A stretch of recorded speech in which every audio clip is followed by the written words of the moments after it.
Dear friends, welcome to Biblical Parivartana. Once again, welcome to Daily Devotions. దేవుని ప్రేమ ఇదిగో November 22వ తారీఖుకి చెందినటువంటి వాక్య భాగం మొదటి దినవృత్తాంతాలు 17వ అధ్యాయం. ఇక్కడ మనం గమనించేది ఏంటంటే దేవుడు వాగ్దానం చేస్తున్నాడు. దావీదు దేవునికి ఇల్లు కట్టాలని అంటే దానికి స్పందిస్తూ దేవుడు వాగ్దానం చేస్తున్నాడు. నీకు నేను ఇల్లు కడతాను అన్నాడు. ఆ సందర్భం దేవుని వాగ్దానాన్ని నమ్మితే ఆశ పుడుతుంది. పరిస్థితుల వంక చూసే నిరాశ మిగులుతుంది. ఏది కావాలి మనకి? ప్రార్థన. May the words of my mouth and the meditation of our hearts be acceptable in thy sight, our rock and redeemer. Amen. మొదటి దినవృత్తాంతాలు 17వ అధ్యాయం చాలా దానికి సమాంతరంగా ఉండేటువంటి వాక్య భాగం 2వ సమూయేలు 7వ అధ్యాయం. దావీదు ఈ 2 వాక్య భాగాల్లో కూడాను దావీదు దేవునికి ఇల్లు నిర్మించాలనే కోరిక ఈ 2 భాగాల్లో వ్యక్తపరుస్తున్నాడు. నాతాను ప్రవక్త మొదట దానిని ఆయన దావీదు ఏదైతే సజెస్ట్ చేశాడో దానికి ఆమోదిస్తాడు. తర్వాత అయితే వేరుగా చెప్తాడు. దేవుని నుండి స్పష్టమైన ప్రత్యక్షతను పొందుకున్న తరువాత చాలా భిన్నమైన చిత్రాన్ని దావీదుకు నాతాను అందజేస్తాడు. దావీదు దేవునికి ఒక ఇల్లు నిర్మించుట కంటే భిన్నంగా దేవుడు దావీదు కొరకే ఒక ఇల్లు నిర్మించనై ఉన్నాడు. అంటే ఇల్లు అంటే కుటుంబం. మూల భాషలో ఈ పదం అంత స్పష్టంగా ఉండనందున ఈ గ్రంథకర్త లేకపోతే ఎడిటర్ అనొచ్చు, లేకపోతే కంపైలర్ అనొచ్చు. కంపైలర్ అంటే సేకరించేటువంటి వాడు. ఉద్దేశపూర్వకంగా దీన్ని ద్వందార్థంతో వాడుకుంటాడు. ఇల్లు అని అంటే కుటుంబం 2 విధాలుగా వాడతాడు. దేవుడు దావీదు కొరకు నిర్మించే ఇల్లు లేదా కుటుంబం దావీదు రాజవంశమునకు చెందినది తప్ప మరొకటి కాదు. నీకు ఇల్లు కడతాను, I will build a house for you అని అంటే I will build a dynasty for you, రాజవంశం. నీకు నిరంతరంగా ఉండేటువంటి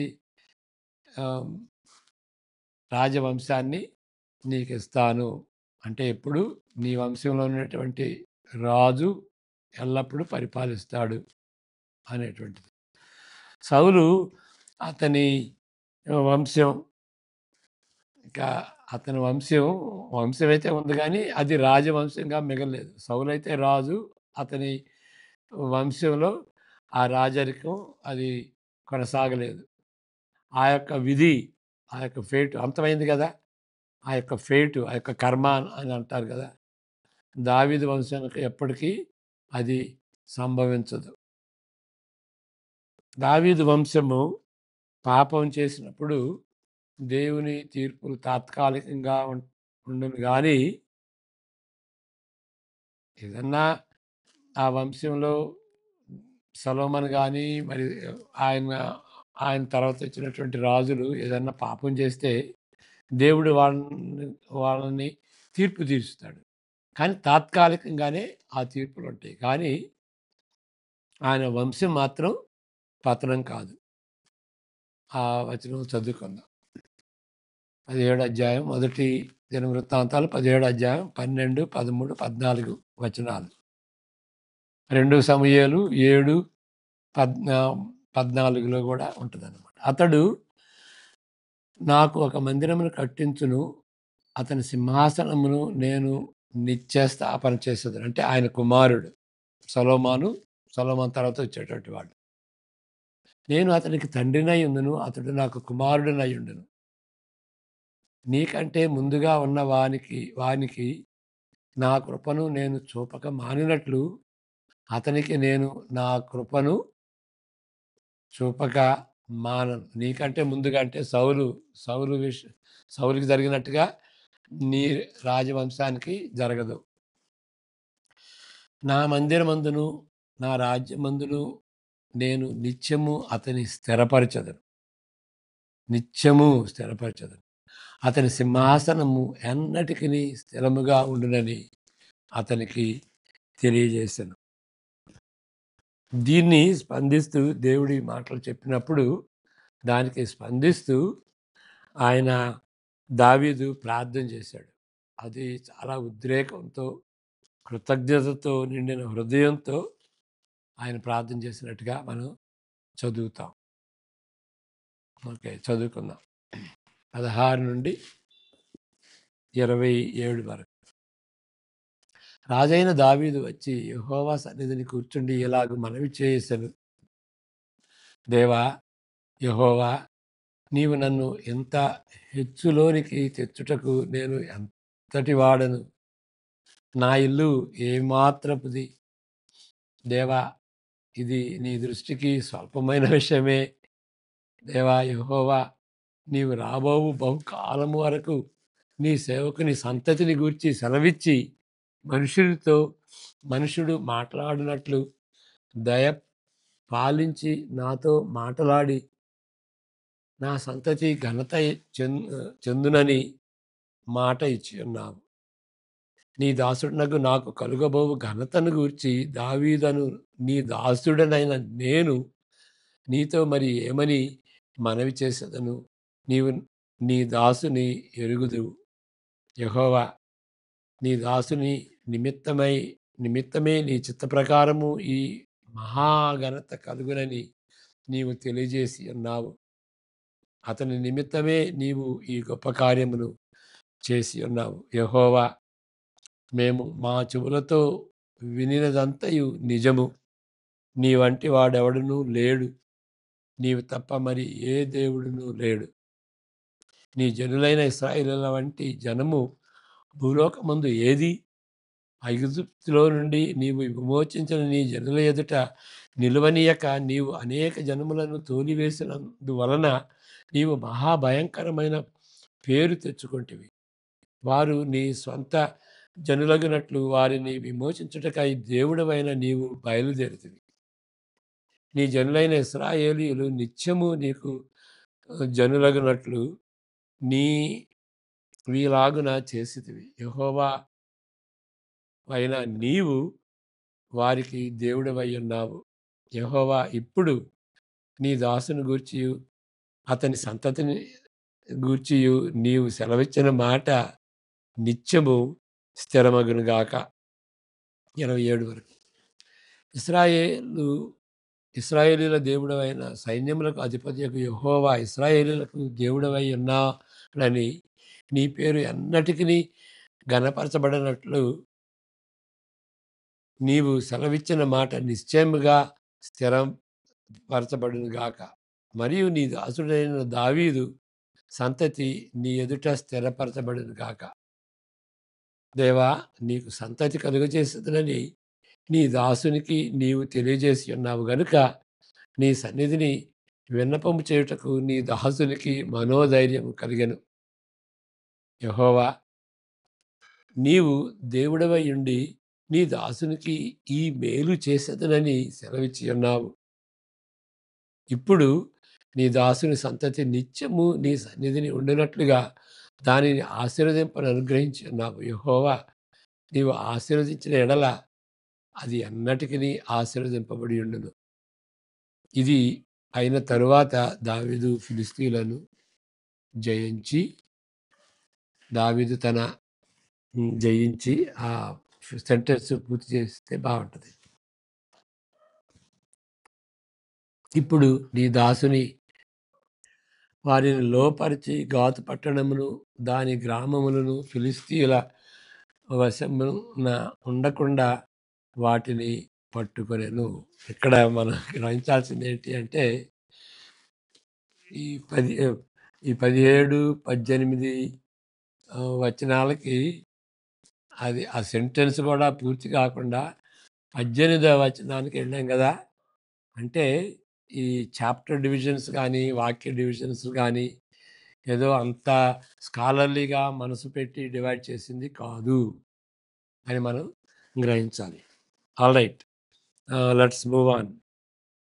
అయితే ఈ మాటలను 2 సంపుటిలో అంటే 2 వాల్యూమ్స్, మొదటి దినవృత్తాంతాలు, 2 దినవృత్తాంతాలు. ఈ 2 సంపుటిలో ఈ ఈ భాగా ఈ భాగాన్ని మర్చిపోకూడదు. అంటే మొదటి సంపుటి, రెండవ సంపుటి దినవృత్తాంతాలు ఈ ఈ యొక్క దేవుని యొక్క వాగ్దానం, ఈ యొక్క ప్రార్థన గాని, దేవుని యొక్క వాగ్దానం గాని ఈ ఈ సందర్భంలో మనం చూడాలి. ఈ రెండిటి యొక్క ఈ 2 వాల్యూమ్స్ యొక్క కథాంశం దావీదు వంశము అపరిమితమైన విపత్తుతో ముగిస్తుంది గదా! రెండవ రెండవ దినవృత్తాంతాల్లో ఇంకా ఇక రాజే ఉండడు. చెరబట్టి తీసుకెళ్తారు. తర్వాత హ్మ్. 3 కితాలుగా వాళ్ళు ఇశ్రాయేలీయులొస్తారు.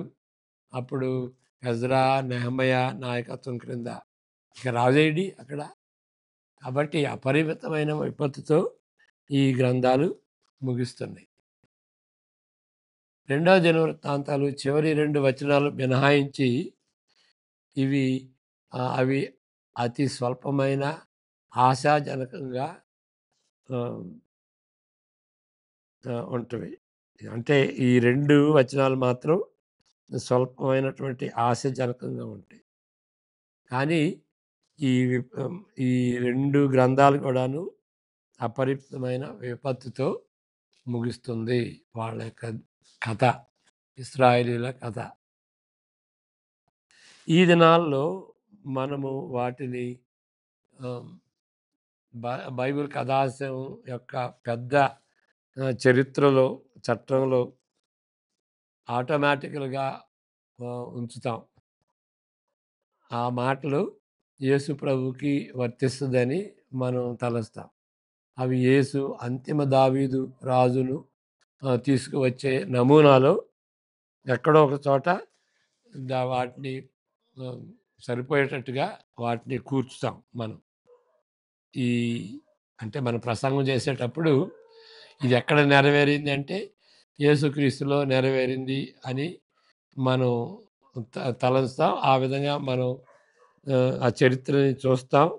మనం ప్రసంగాలు చేస్తాం. కానీ మొదటి పాఠకులు అంటే ఫస్ట్ ఈ ఈ 27వ అధ్యాయాన్ని, మొదటి దినవృత్తాంతాలు 27వ అధ్యాయాన్ని చదివినటువంటి వాళ్ళు అలాంటి దృక్పథాన్ని ఎంజాయ్ చేయలేరు. ఎందుకంటే మనకి క్రొత్త నిబంధన, పాత నిబంధన 2 కలిసి ఉన్నటువంటి బైబిల్ ఉంటుంది కాబట్టి కథ ఏ విధంగా జరుగుతుందో మనకు తెలుసు. ఆయనైతే ఈ మొదటి 2 దినవృత్తాంతాలు సమకూర్చినటువంటి ఆయన ఆహ్, దాన్ని కంపోజర్ అనొచ్చు. ఆహ్, సంకలనకర్త ఆయనెవరో మనకు తెలీదు. ఓకే. స్కాలర్స్ ఏదో ఈయన అని రాసి ఉండొచ్చు అని వాళ్ళు వాళ్ళు రీసెర్చ్ చేసి చెప్తారు గానీ, కానీ చివరి అనాలిసిస్‌లో మనకేమి తెలీదు. ఈ మొదటి 2 దినవృత్తాంతాలని ఎవరు రాసారో మనకు తెలీదు. ఆయన ఎందుకు రాసాడు అంటే, ఇక్కడ ఈ రికార్డులు, కోర్ట్ రికార్డులు, ఇతర మూలాలను సుమారు 500 సంవత్సరాల చరిత్రనంతటిని వివరిస్తూ రాశాడు. అది మనం 1, 2 దినాలు వృత్తాంతాలు అని అంటున్నాం. కాబట్టి మనం ఎంజాయ్ చేసేటువంటిది యేసుక్రీస్తుకి అన్వయించి క్రొత్త నిబంధన ప్రకారం అన్వయించి మనం ఎంజాయ్ చేసేటువంటి దృక్పథం ఆయనకి ఉండదు. ఆయనకే ఉండదు. ఆయన చదివిన ఆయన రాసిన ఆహ్, ఆయన రాసినటువంటి వాక్య భాగాల్ని చదివినటువంటి వాళ్ళకి కూడా అలాంటి సంతోషం ఉండదు. ఈ యొక్క వచనం 17, 27 వచనం ఏ విధంగా చదవాలి, ఏ విధంగా వాళ్ళు చదివారు అనేటువంటిది మనం గ్రహించుకుందాం. వాళ్ళు చెర నుండి తిరిగి వచ్చిన తర్వాత వాళ్ళకి మిగిలిందేంటి? నిరాశే. ఇక్కడ టెంపుల్ లేదు, దేవాలయం దేవాలయం శిథిలమైపోయింది. మరి ఆ యెరూషలేము కూడా శిథిలమైపోయింది. ఇక రాజు లేడు. ఇంకా మిగిలిందేముంది? అని నిరాశ చెందేటువంటిది ఉన్నది. కానీ ఇక నిరాశ బట్టే ఇప్పుడు మరి దేవుడు ఈ ఈ వాగ్దానం చేశాడు. దాని మాట సంగతేంటి? అది మర్చిపోయారు. అది మర్చిపోయినప్పుడు ఇక ఇక కేవలం నిరాశను బట్టే వాళ్ళు పోయారు. లేకపోతే చెర క్రింద వారు అనుభవించిన క్రూరత్వమును బట్టి గాని, ఇక మనకేముందిలే ఇక అని ఇక దేవుడు లేడు, ఏమీ లేదు అనేటువంటి మాట అనేటువంటి పరిస్థితిని బట్టి, ఆ మనస్తత్వాన్ని బట్టి దేవుడిచ్చినటువంటి వాగ్దానాన్ని తక్కువ చూపుతో చూశారు. తక్కువ చూడటానికి దారి తీసిందనమాట.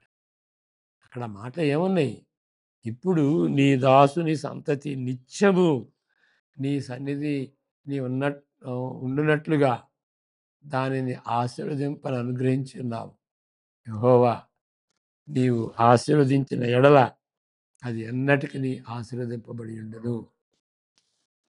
ఇప్పుడు ఈ విధంగా వాళ్ళు తలంచారు. కానీ ఏ విధంగా తలంచాలి అంటే దీన్ని బట్టి మనం సంతోషించాలి. ఎందుకంటే ఇది గొప్ప దేవుని యొక్క వాగ్దానం. దానికి బదులుగా ఇటీవల వారి అనుభవం అంతా వాటిని వ్యతిరేకిస్తున్నట్లు అనిపించినప్పుడు ఈ మాటలను బట్టి వాళ్ళకి స్థిరత్వం రావాలి, ఆశ రావాలి. దేవుడు ఆ విధంగా వాగ్దానం చేశాడు కదా అని. కాబట్టి దాన్ని మర్చిపోయి వాళ్ళు నిరాశకు గురయ్యారు. వాళ్ళ వాళ్ళ చెరలో అనుభవించినటువంటి ఆ క్రూరత్వాన్ని బట్టి వాళ్ళు నిరాశ చెందారే కానీ వాళ్ళు సంతోషకరంగా ఉండేటువంటి దేవుని యొక్క వాగ్దానంగా ఉండగలదని వాళ్ళు గుర్తించలేదు. క్లుప్తంగా చెబితే దేవుని వాగ్దానాలను చూచి కాకుండా దేవుని యొక్క వాగ్దానాన్ని నమ్మి ఏ విధంగా నడుచుకోవాలి అంటే ఏంటో ఈ వాక్య భాగం మనకి నేర్పుతుంది. ఈ వాక్య భాగం మనకి తెలియజేస్తుంది, దాన్ని నేర్పుతుంది. కాబట్టి పరిస్థితులు అన్నీ దారుణంగా ఉన్నప్పుడు ఇక నిరాశే మిగులుద్ది. నిరాశ చెందుతాం, కానీ నిరాశే మిగిలిపోద్ది. ఎప్పుడు మిగిలిపోదు అంటే దేవుడు చేసినటువంటి వాగ్దానాన్ని నమ్మితే ఆ ఆశ, నిరాశ పోయి ఆశ, హోప్ పుడుతుందన్నమాట. అది ఇశ్రాయేలుకే కాదు, మనకు కూడా వర్తిస్తుంది. యేసుక్రీస్తుని మనం నమ్మితే, ఆయన సువార్తను బట్టి, ఆయన మరణ పునరుద్ధానాన్ని బట్టి ఆయన నమ్మితే దేవుడు వాగ్దానం చేసింది ఏంటి? నా నా ప్రేమ ఎప్పుడూ విడనాడదు, యుగాంతం వరకు మీతో తోడుగా ఉంటాను అని దేవుడు వాగ్దానం చేశాడు కదా. యేసుక్రీస్తు వాగ్దానం చేశాడు. మరి పౌలు మాటలు చెప్తే రోమా 8:27 నుండి 39 వరకు చదువుకుంటే అది వాగ్దానం. చదువుకుందాం. రోమా 8:27 నుండి 28 నుండి 28 నుండి ఇదొక అంటే 28 కలుస్తుందన్నమాట. దేవుని యొక్క ప్రేమతో కలుస్తుంది. దేవుని ప్రేమించు వారికి అనగా ఆయన సంకల్పము చొప్పున పిలువబడిన వారికి, బిలీవర్స్ అందరూ కూడాను వీక్ బిలీవర్స్ గానీ, స్ట్రాంగ్ బిలీవర్స్ గానీ అందరూ గూడాను స్ దేవుని సంకల్పం చొప్పున నిత్యత్వంలో వాళ్ళు హ్మ్, వాళ్ళని దేవుడు వాళ్ళని ప్రేమించాడు. వాళ్ళని పిలుచుకున్నాడు. వాళ్ళని ఎంచుకున్నాడు. కాబట్టి అందరూ గూడాను పరలోకం వెళ్తారనమాట. మరలా చదువుతాను. దేవుని ప్రేమించు వారికి అనగా ఆయన సంకల్పము చొప్పున పిలువబడిన వారికి అంటే దేవుని ప్రేమించటం అంటే అది దేవుని సంకల్పంలో భాగంగా ఉంటది. ఏదో మనం ప్రేమించడమే గాదు. ప్రేమించేటువంటి హృదయం మనకుంటది అంటే దేవుడు మనల్ని ఎన్నుకున్నాడు. మనల్ని పిలుచుకున్నాడు. నిత్యత్వంలో ఎన్నుకున్నాడు అని గ్రహించాలి. చాలా గంభీరమైనటువంటి మాట ఇది. మేలు కలుగుటకాయి వారికి మేలు కలుగుటకాయి సమస్తమును ఏ ఇబ్బందైనా సరే యూదులకి మనకు కూడాను సమస్తము సమకూడి జరుగుతున్నవని ఎరుగుదుము. 29 ఎందుకనగా తన కుమారుడు అనేక సహోదరులలో జ్యేష్ఠుడగినట్లు దేవుడు ఎవరిని ముందు ఎరిగనో వారు తన కుమారునితో సారూప్యము గల వారొకటకు వారిని ముందుగా నిర్ణయించను. ఇది అని దేవుని యొక్క వాగ్దానాలు. క్రైస్తవులకి ఇచ్చేటువంటి వాగ్దానాలు. మరియు ఎవరిని ముందుగా నిర్ణయించెనో వారిని పిలిచెను. ఎవరిని పిలిచెనో వారిని నీతిమంతులుగా తీర్చెను. ఎవరిని నీతిమంతులుగా తీర్చెనో వారిని మహిమపరచెను. అంటే మహిమ ఫ్యూచర్‌లో ఉన్నా గానీ, మహిమపరిచిన దానితో పాస్ట్ టెన్స్‌లో ఉన్నట్టుగానే అంటే ష్యూర్ అండ్ సర్టెన్ అన్నమాట. ఇట్లుండగా ఏమందుము దేవుడు మన పక్షమున ఉండగా మనకు విరోధి ఎవడు? తన సొంత కుమారుని అనుగ్రహించుటకు వెనుక తీయక మనందరి కొరకు ఆయనను అప్పగించువాడు ఆయనతో పాటు సమస్తమును మనకెందుకు అనుగ్రహింపడు? దేవుని చేత ఏర్పరచబడిన వారి మీద నేరము మోపువాడెవడు? నీతిమంతులుగా వాడు దేవుడే. శిక్ష విధించువాడెవడు? చనిపోయిన యేసుక్రీస్తే. శిక్ష విధించేవాడెవడు? చనిపోయిన క్రీస్తు యేసే.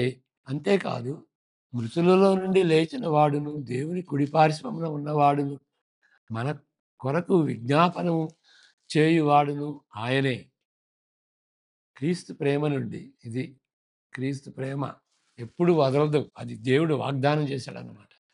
క్రీస్తు ప్రేమ నుండి మనలను ఎడబాపు వాడెవడు?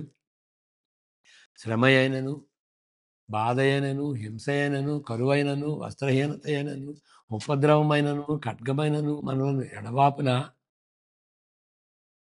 ఇందును గూర్చి వ్రాయబడినదేమనగా నిన్ను బట్టి జనమెల్లా మేము వధింపబడిన వారం.